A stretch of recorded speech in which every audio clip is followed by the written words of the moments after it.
Gente, vamos combinar, existe uma força da natureza, um fenômeno que todo ser humano já enfrentou, misturando pânico com aquela hospitalidade meio forçada. A gente tá falando dela, a visita. Então se prepara, porque a gente vai analisar esse ciclo maluco de caos e calmaria, que, olha, a gente conhece bem até demais. E para começar, olha só a definição quase científica do nosso assunto. É basicamente isso: um organismo invasor que consome sua cerveja, desregula seu sono e julga sua poeira. Fala sério, quem nunca se sentiu num documentário da vida selvagem dentro da própria casa? E isso já nos joga direto para o primeiro ato. O momento do impacto, sabe? A chegada, que a gente só pode chamar de uma coisa: o apocalipse social. É aqui que o caos se instala. E o primeiro sintoma desse apocalipse é uma coisa muito doida como o tempo. A visita ela tem um superpoder, a tal da dilatação temporal. Aquele clássico, só passei para dar um oi, vira como num passe de mágica, 4 horas de uma palestra que ninguém pediu. De repente, o tempo é só um detalhe.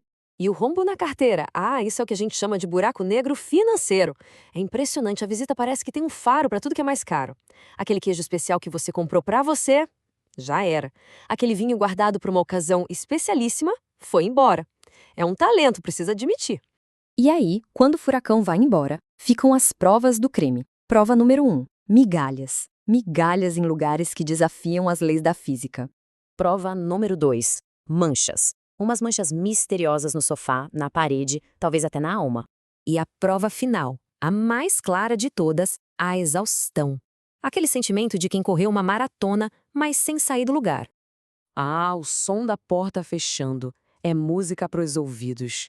E nesse silêncio maravilhoso, com as costas na porta, a gente faz aquela promessa silenciosa.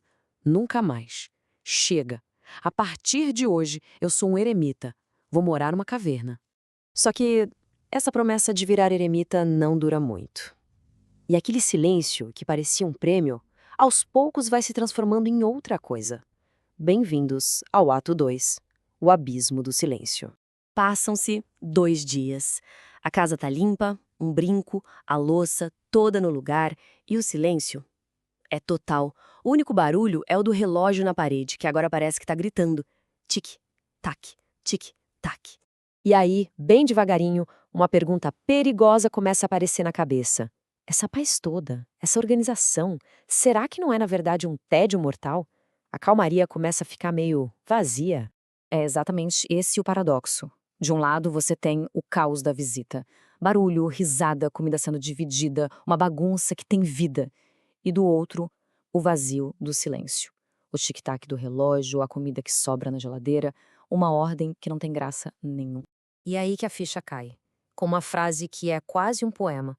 O silêncio não conta a piada. E o sofá, por mais limpinho que ele esteja, não vai te dar um abraço. E essa descoberta dolorosa nos leva, com um sorrisinho de quem já sabe o que vai acontecer, direto para o grão finale, o ato 3, a recaída inevitável. Porque a gente descobre uma verdade fundamental. O ser humano não nasceu para a ordem, para casa-museu.